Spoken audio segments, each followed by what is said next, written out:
On today's show, are the Memphis Grizzlies launching a rebuild or loading up for a massive trade? We'll talk about how the Desmond Bane trade impacts the Mavericks on today's Locked On Mavs. Stop it! Let's go! Stop! The number one pick will go to the Dallas Mavericks. Cooper Flagg will fly in Dallas. Dogs, all of us, all five. You are Locked On Mavs, your daily Dallas Mavericks podcast. No one's dying. Part of the Locked On Podcast Network. Still can't leave you. Your team every day. I'm gonna get a city like that. And welcome here, Locked On to the Dallas Mavericks, your team every day. My name is Nick Angstadt, media member covering the Dallas Mavericks for 10 years. Thanks for being an everyday, making Locked On Mavs your first listen every day. Today's episode is brought to you by FanDuel. Right now, new customers get $200 in bonus bets if your first $5 bet wins. Joining me, as always, my co-host, media member covering the Mavs for 10 years, right alongside with me, the Disney live-action athlete, the one more thinking. What you got for me, Isaac Harris? Well, hopefully the Mavs have a better offseason than this Snow White live action, because that Snow White live action movie, the new one, is a tough watch. Brutal. We're talking about that one before. The Stitch one getting I guess good review, decent reviews. Oh, I like Lilo and Stitch. That new one was fun. I will say these next 3 weeks, like this week, the next week after that, the week after that, are some of the most fun in the NBA calendar.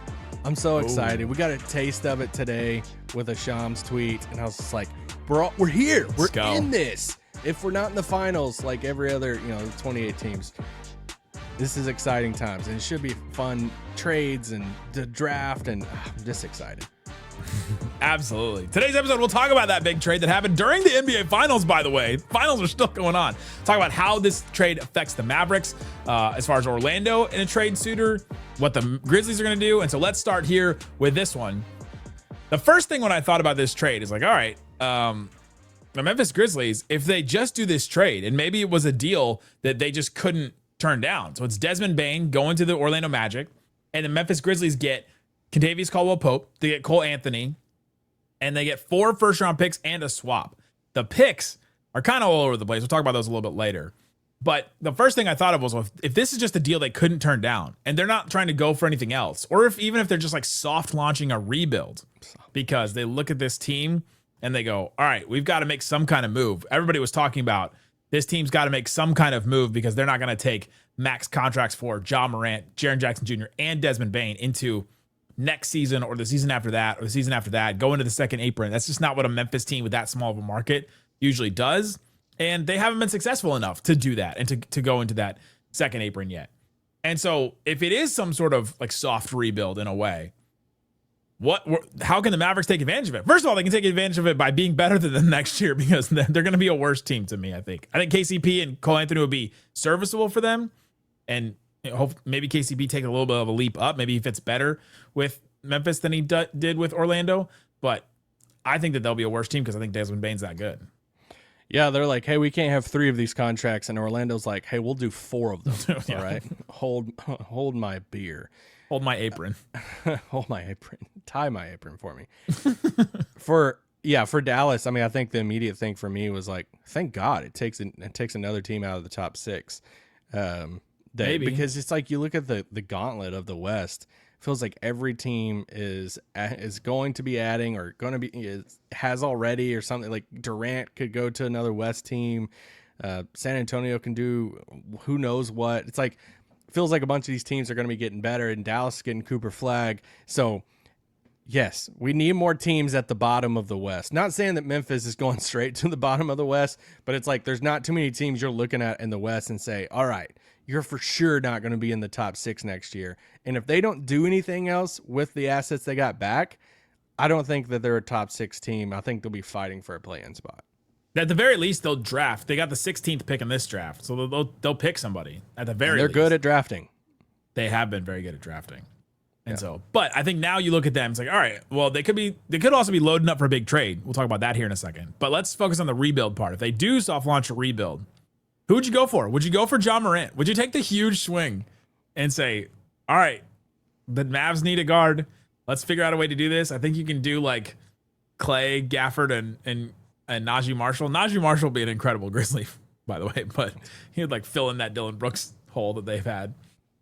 Would you do any kind of deal around Ja Morant at all? Would you touch him with a 10-foot pole?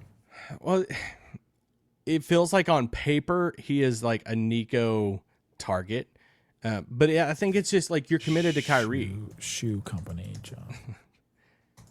Ja does have his signature shoe with Nike, so Oh, does he? he's one of the few signature Nike athletes. But no, it's like you've already committed to Kyrie, and I think they're ready to commit long term to Kyrie, or at least a 3-year deal or something like that. So it's like I don't see a world of Kyrie and Ja together. So I just don't see any path for Dallas to entertain it. Now, if Kyrie went elsewhere, please don't. Please don't leave us, Kyrie. But if they didn't have Kyrie, or Kyrie was a different position or something, I would then be like, dude, Nico would be jumping all over it, right? For kind of the same reasons of like Kyrie, of like, a guy who has a really high ceiling, but kind of rocky the past few years. You don't really know what his trade value is. Like if they traded Ja and they got 4 or 5 firsts, it wouldn't shock me. If they traded Ja and it was like 1.5 first in a handful of players, like that wouldn't shock me either. I don't know what Ja Morant's trade value is around the league, so I just don't think it works in Dallas. No, no. That's a no. That's a no for me, dog. Like, I don't think it works. They're looking for somebody that can play with Kyrie and a Ja Kyrie lineup. Like you can make it work at times, but defensively, I don't know. I don't know how you're making that work, even with Cooper Flagg, Dereck Lively, and Anthony Davis behind them. That's an interesting one. And he's making $39 million next year, so you're not trading for a $50 million contract like we talked about with Kevin Durant or even a Giannis. But it's a no for me. The one that's interesting, and his health too. Like it's not just like where he got in trouble with the league and stuff. It's some of the health stuff too, and how he plays as a guard. I'm just a little worried about him. And I was a huge fan of him coming in. Like I was firmly on the take Ja over Zion Williamson, which is very, very unpopular at the time going into that draft. But now it's like, who has the brighter future between the two in the league? I'm still a believer in Ja. I like Ja. It's just because Zion went to Duke. Yeah, whatever. Big Duke hater. I don't care that much. Now are the Duke Mavs. Cole Anthony is an interesting name for me. I started looking through the rest of them. Like, all right, if they're trying to sell off pieces, or if they're not holding on to the guys they just got, Cole Anthony's making $13 million next year. To me, he's an interesting guard. I don't think he's your full answer. He's 6'2". He's not big. You couldn't play him with Kyrie Irving, I don't think, unless you're doing the Rick Carlisle multiple small guard lineups that he used to do. But that's an interesting name. I think you can get him for pretty cheap. Yeah, he's at that like 13 number. He's not good enough for a Gafford trade for me. He's definitely not good enough for a PJ trade for me. I think you just start looking into that. Is it a Jaden Hardy? Unless you're getting assets back. That's the one thing I thought about with a Gafford or a PJ trade. It's like, all right, well, I don't think they would want Gafford because they have Edie and they have Jaren Jackson, and they have Brandon Clark. But if you do a PJ or something, you maybe get one of those first they just got for Desmond Bane back. Like something to think about. But yeah, I wouldn't do it still. No, I think if you try to go get like a Cole Anthony, it's like it's something built around Jaden Hardy, Omax. Caleb Martin, Jaden Hardy for Cole Anthony works in the. Yeah, so I think it's more something like that. Cole Anthony went to North Carolina. I think he's a fun guy. I think there's some scoring moments that is a lot of fun. I think there's just some other, and this hurts to say, there's just some other guards I like more than him. Even some guys like a minimum deal. If it's like, yeah, but if they went out and got him, like he is kind of like a flamethrower type of guy that you could have come off the bench, and he would be different enough from like a Dante Exum if they bring Exum back. Yeah. But honestly, like him versus Brandon Williams, and you already have Brandon Williams at such a cheap number, but they're around the same size. I think I would just take Brandon Williams at his roll with him. Couple million a year compared to trading for a 13 mil Cole Anthony.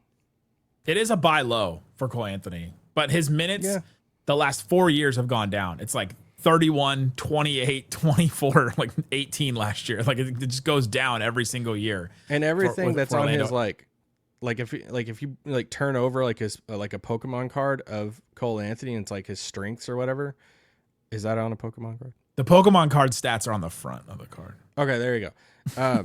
Like his strengths would be everything that like Orlando needs. So Yeah, and he couldn't play. It's like shooting, scoring, some playmaking and stuff. And it's like if they're not playing him a ton, so I don't know. It feels bad talking bad about him. Just because you're a North Carolina apologist. I liked him at Carolina. What do you think about Drake Powell in the draft? Oh, sign me up. He's rising up draft boards. I would be a little interested in Brandon Clark if they made a trade. Another big? Well, I know he's had some like tough injuries and stuff, but I've been a big fan of him. Charks and I really like nerded out about Brandon Clark in that draft, and we sent random Brandon Clark stuff to each other all the time. But I know he's had some tough injuries. But if they do like offload like Gafford for like a Kobe White or something like that, and you can get a Brandon Clark at like that 12.5 for like a cheaper deal, kind of like the Cole Anthony thing, then I would be down for him as like a third big. Interesting. Yeah, that'd be an interesting like ancillary move if you did do a Gafford for a Cole Anthony or Kobe White or something like that. Coming up, what if Memphis is loading up for something bigger right now? What does that mean for the Mavericks? And what do we think about this trade? We'll talk about that and more coming up. Today's episode of Locked On Mavs brought to you by Monarch Money. Ever check your bank account and wonder, where did all my money go? I feel like we're all doing that a lot of the time right now. Dining, online shopping, entertainment, subscriptions. There's all kinds of things that will keep eating your bread. And Monarch Money can help you figure out how to stop all that from happening and to figure out how to manage all of it, put it all in front of you, put all your different accounts in front of you. But it's not just a budgeting app. It's a complete financial command center. Track your accounts, investments, spending all in one place. You can really connect like your mortgage, student loans, 401k, savings account, credit cards, checking. Like there's so many different things you can connect all on this. The all-in-one convenience is what's awesome. You don't have to juggle multiple apps. You can use Monarch Money to check your finances, track spending. I love the flow charts. It shows you like how much you've spent, like how much came in, how much you spent, and where it all went. And it's a great flow chart. I'm a big flow chart fan. Take control of your finances with Monarch Money. Use the code LOCKEDONNBA, monarchmoney.com for 50% off your first year. That's monarchmoney.com. Code LOCKEDONNBA, all one word, LOCKEDONNBA. Half off your first year. monarchmoney.com. Shut it down! Let's go home! Thanks for hanging out with us on Locked On Mavs, being part of the show, part of the Raccoon Squad, listening every day. We appreciate each and every one of you for checking out the show and listening to us. We've got a text line, 214-643-8637. Send a bunch of thoughts and notes about this trade, about some other rumors that came out. I'll send you every single rumor that I read about anything for the Mavs, whether I'm hearing it or we read it somewhere. I'll send it to you. I'll send you my notes. Subscribe to that. You get a couple of weeks free, and then it's paid after that, and then you help support the show. That's if you ever wondered how you can support the show, that's a good way to do it. All right, Isaac, talking about the Desmond Bane trade to the Orlando Magic. What if Memphis is loading up for a bigger trade? A Kevin Durant, like bringing in a Julius Randle, God forbid, a Giannis, or a Karl Anthony Towns, like a wild swing where they're just like, all right, we've got this short-term window. Let's go for somebody right now. Are you buying that they're doing that, or did they just get an offer they couldn't refuse? I think I'd lean more towards option 2. I don't see them loading up because I think you just got to ask the question, like any of those names, how much better are they than Desmond Bane? So are you like going to turn around and like if you're loading up, then that means you're going to like do this like mother load of a deal. It's like, yeah, okay, if you're getting Giannis, sure. You're getting some of these other big names, sure. But it's like even like Kevin Durant, it's like, all right, so now you move from a big 3 of Ja, Jaren Jackson, and Desmond Bane to now swapping out Bane for Durant. So then how does it look at the other spots in the team? That's my only thing with some of this stuff. And I just think it's the other direction. I think it's more of, could be wrong, but like they do have a rookie head coach now. They fired Taylor Jenkins. They moved on to, one of the assistants. High praise for him, especially on the offensive side of the ball. But he's still a rookie head coach. And this is, you put in our subtext today about, Stein was talking about interest in Jared Dudley for that new staff there in Memphis to bring Dudley over. And it's just, I just think it's more that second route. And what I've been in the camp that they're going to shop Ja. But I don't know. I don't know what happens to those next two guys. I just don't think I'm not buying right now that it's a load up. I think it's more of the opposite direction of, hey, we're looking at the West and it's going to be tough to beat out some of these teams, especially OKC. It felt like a cash in, maybe not a load up. Like, all right, let's cash in on this guy that we drafted late in the first round. that a bunch of other teams passed on, and I think they traded 2 seconds for that trade. I think I saw the asset management tree that people do. Like, all right, they traded 2 seconds for the pick that became Desmond Bane, and then they flipped it for 4 firsts.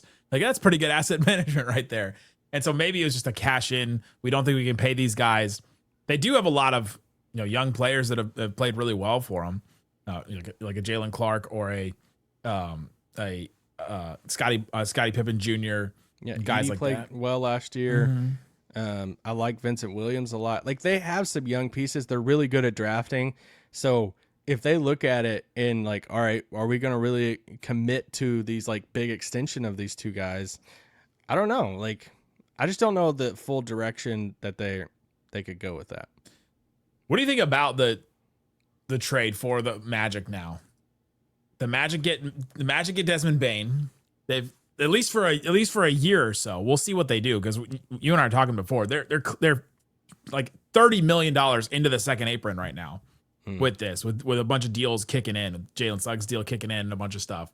They've got Franz Wagner like 38. They have Jalen Suggs at a 32 or something. They have Desmond Bane now at 35. Paolo Banchero at like 15. They've got a bunch of contracts, and Paolo's deal will kick in next season. But at least for next year with those 4 guys, that's a pretty good foursome. To me, it's kind of Celtics coded. Like, you can see the comparison between, okay, you got Paolo Banchero, Franz Wagner, you've got Jalen Suggs, and you've got Desmond Bane.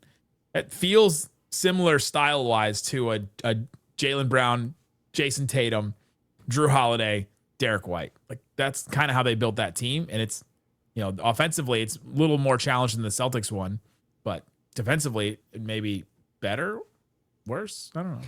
Yeah, I think it's a tough price to pay when you see on paper, but I also don't care. Like, I think if I was an Orlando fan, I wouldn't care that much. Because you're kind of going for it. Like, we don't see teams kind of do this. I kind of was thinking it's more like Indiana, what they did with Siakam. It's like they had this, obviously Halliburton was a trade, but Nembhard and Neesmith and some of these guys across the team. Miles Turner's been there for a long time.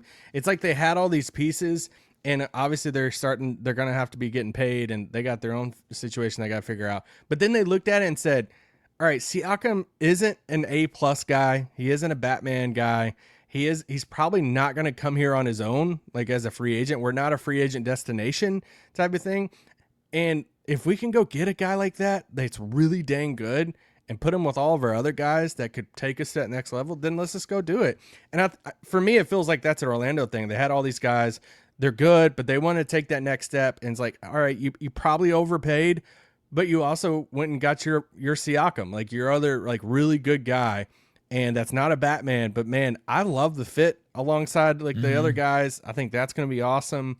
I will say this about the picks. I think it's been funny to see the discourse about the picks today, because it went from at the very beginning, holy crap, they got 5 firsts. It was basically 4 firsts and a pick swap.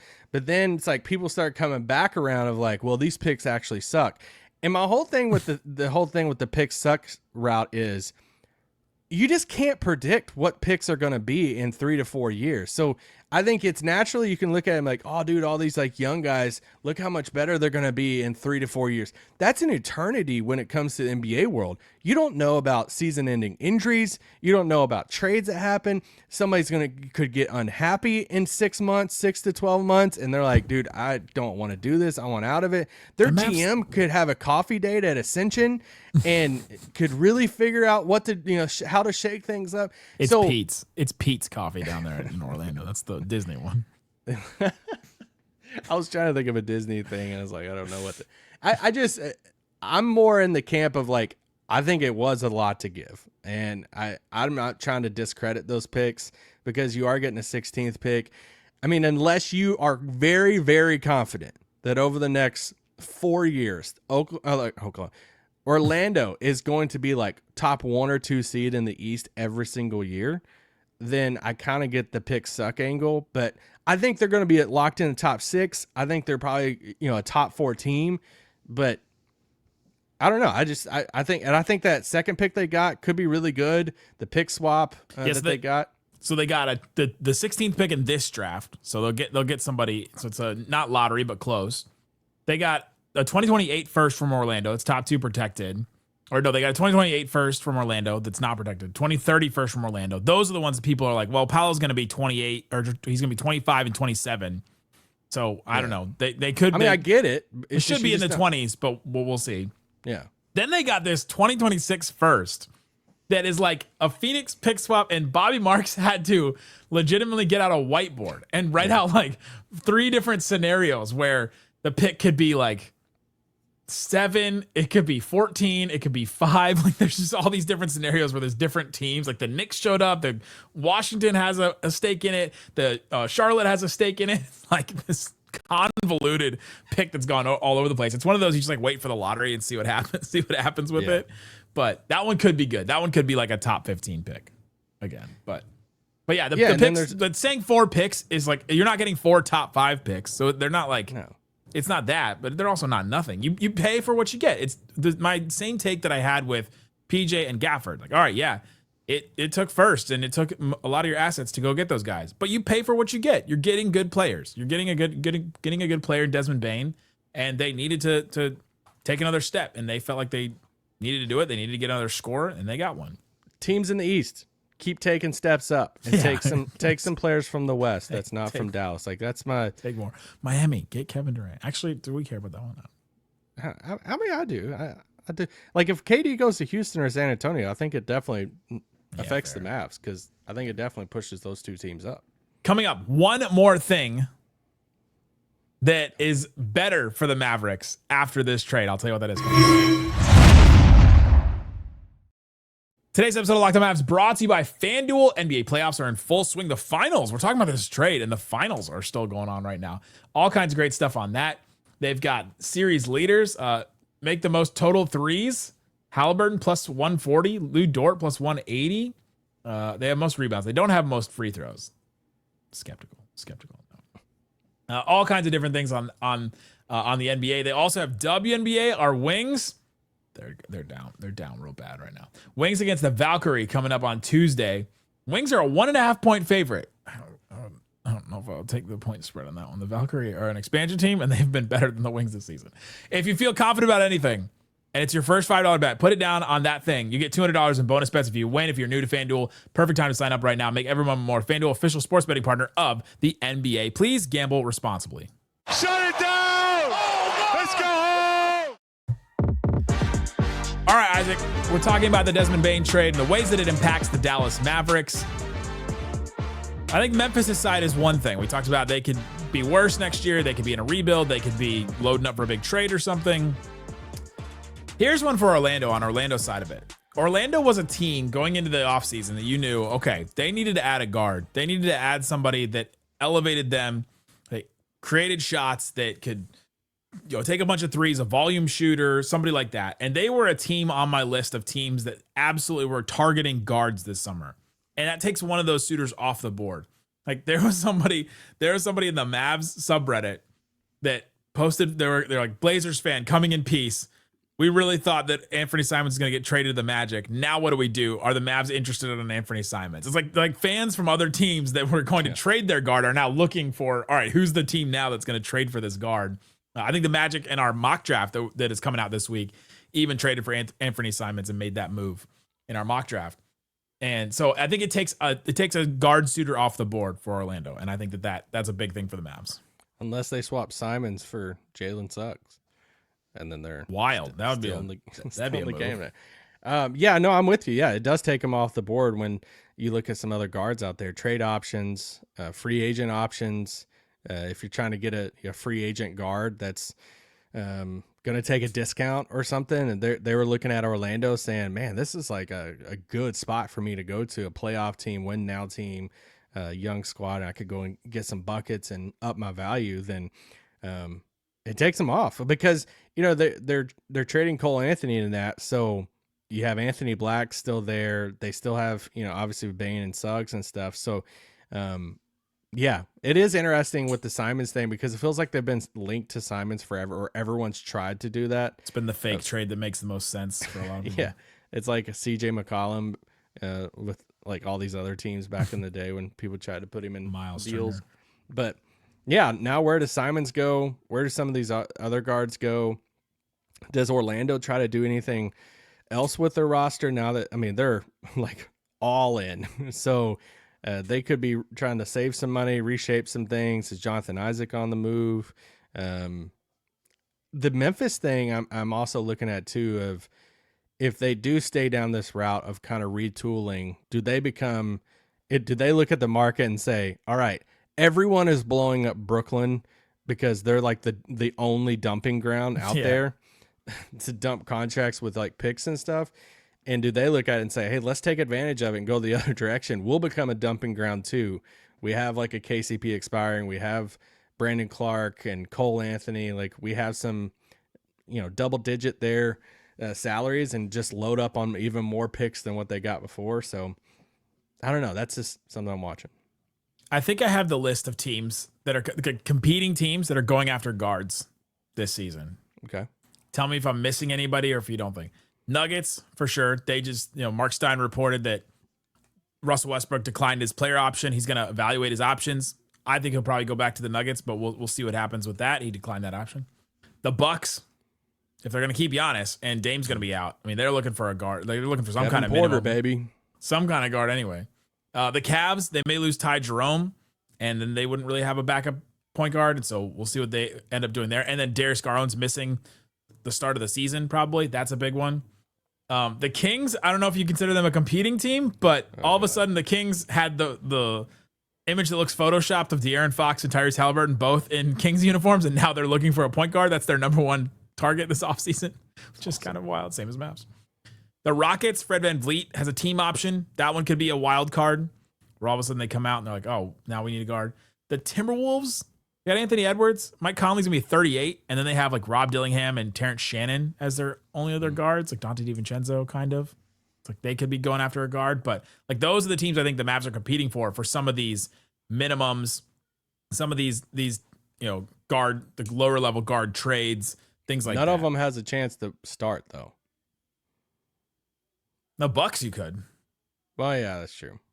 Yeah. Kings you could start. I got a text from my best friend's from Houston, and he texted me and he was like, hey, look what my dad just got me. And it's this framed Jabari Smith jersey, and it's signed and everything from him. He's like, I'm going to cry if he gets traded in 2 days. And now I just want to put it out there that if he does get traded, this is what I'm going to think about. And I'm going to kind of laugh whenever he's like going to Phoenix in a KD deal or something. So, yeah. A bunch of people listening to this are trying to figure out if I'm from Houston or not. It was not me. Isaac has other friends, I guess. So, believe it or not, there are some other friends out there in the world. But Nick is on my short list. I told Nick some personal news the other day that hardly anybody else knows. Oh, you did. So, he's getting an honorary degree from Duke. Can you imagine? Flying. Cooper Flagg coming to Dallas this week. Yes. Where would you take him to eat? Oh man. So many places. Are you taking him to Buc-ee's? No. It's like he lands and they're like, hey, we got to get you some beaver nuggets. Not taking. Okay, the first thing is like, we're taking you to a gas station. It's like Buc-ee's is incredible, but it's a road trip destination if you're going somewhere else. So I would take him to he's got to have really good barbecue, right? I mean, yeah. So I'm taking him to Hutchins in Frisco. I'm taking him to the main one. I'm getting a private room. I'm doing whatever I can do. I'm probably taking him to private room. All right. Well, you're not gonna you're not gonna sit and wait in line, is what I'm saying. Okay. It's like kind of private rooms at Hutchins. Hutchins doesn't really have private rooms, but they would make one. There's a bunch of different places. Also, only visit he's taking. Only coming to Dallas. Yeah, I was wrong about that. I thought that he may take some more visits. He's only taking one of the Mavericks, and the Mavs accidentally posted a photoshopped image of Cooper Flagg wearing 32 on their website. They were upset that got leaked because they announced their draft party. Their draft party seems really cool. Yeah. Paige Beckers is going to be there. Let's go. I'm going to be in New York at the draft, so I'm a little upset that I'm missing it. Flex on us, Nick. Missing Paige Beckers. I figured At if I'm the going to go to the draft. draft ever, it should be this year. Guys, here's the thing. You're going to get Locked On Mavs coverage from the draft in New York City. I'm excited for you. Just going to be following Raphael around everywhere. Like, who's this? Who's this? Who are you talking to now? It's going to be wild. So there you go. There's some thoughts on Desmond Bane and how the trade affects the Dallas Mavericks. We'll have more content throughout the week. We'll talk about some of the rumors that came out today about the Mavs, about free agents, about coaches. There's going to be more rumors tomorrow for sure. Monday. So absolutely going to be more that. rumors. So we'll be talking about that tomorrow. Guys, thanks so much for listening. Subscribe to our text line and check the links in the description. Thanks so much for listening to Locked On Mavs. Peace out. Boom.